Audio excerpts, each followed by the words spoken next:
সম্মানিত দর্শক, এই মুহূর্তে আমরা দাঁড়িয়ে রয়েছি টঙ্গী এবং গাজীপুরের ঠিক মাঝামাঝি। যে অঞ্চলটাকে আমরা যদি আপনার উত্তর অঞ্চলটাকে ধরি তাহলে এটা সোনাবান শহর, যেটা গাজীপুর নামে পরিচিত, এবং আমরা যদি দক্ষিণ পাশটা ধরি তাহলে এটা ঢাকা মহানগর উত্তর।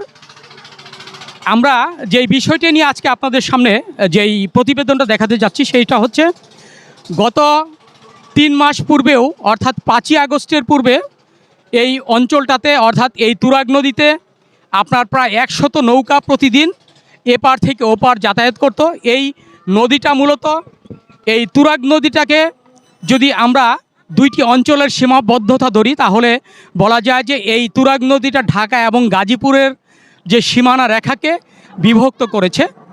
আমরা গত 3 মাস আগেও এখানে প্রায় যে মানুষ চালিত যে নৌকাগুলো চলতো, এখন আর সেটা চলছে না। তার কারণ হচ্ছে তারা বিভিন্ন কারণে এই নৌকাগুলোকে বন্ধ করে দিয়েছে। এখন আপনার যন্ত্রচালিত নৌকা চলছে। আমরা এই বিষয়টা একটু সাধারণ মানুষের সামনে একটু জানবো। সাধারণ মানুষের জন্য কি ক্ষতি হয়েছে আর কি উপকার হয়েছে এই বিষয়টা আমি জানতে চাই।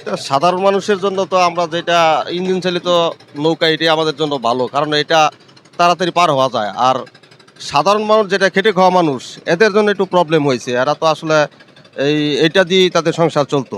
হ্যাঁ, এখন বন্ধ হওয়াতে তাদের রুজি রোজগার বন্ধ হয়ে গেছে, সে সমস্যা হয়েছে এই আর কি। এখন এটা তা ইঞ্জিন চালিত নৌকা, এটা যাতায়াতের জন্য সুবিধা আমাদের, আমরা তাড়াতাড়ি পার হইতে পারি, বেশি হয়ে যায়। হ্যাঁ, এটা আমাদের জন্য 5 টাকা হইলে ভালো হয় আর কি। এটাই ভালো ছিল। চারদিকে নৌকা ছিল, মানুষ যখনই আসতো তখনই নৌকা পেতো। আর এখন আর কি এমন যান্ত্রিকভাবে এই ট্রলারগুলো আছে, এগুলো মানে আসে যায়, মাঝে পায় না, মানুষ দাঁড়িয়ে থাকে। আর বর্তমানে যে দেখা যাচ্ছে যে স্টুডেন্টের জন্য এটাও সুবিধা দিয়েছে যে 5 টাকা ভাড়া, আর নৌকার সময় ভাড়া নিত না স্টুডেন্টের জন্য।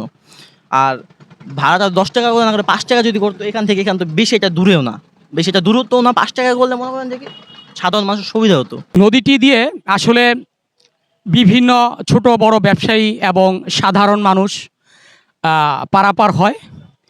সাধারণ মানুষের সুবিধার্থে, ব্যবসায়ীদের সুবিধার্থে এবং যারা জনসাধারণ রয়েছে সকলের সুবিধার্থে 10 টাকার পরিবর্তে কিছুটা কমিয়ে এটা পারাবারের সুব্যবস্থা, সকল বন্দর থেকে তারা কিছুটা আয়ের উৎস পাবে। 90 দশকের দিকে একেবারে পূর্ণাঙ্গভাবেই ছিল আমাদের এই যে ঘাটটা দেখছেন, তখন এই ঘাটটা ছিল না।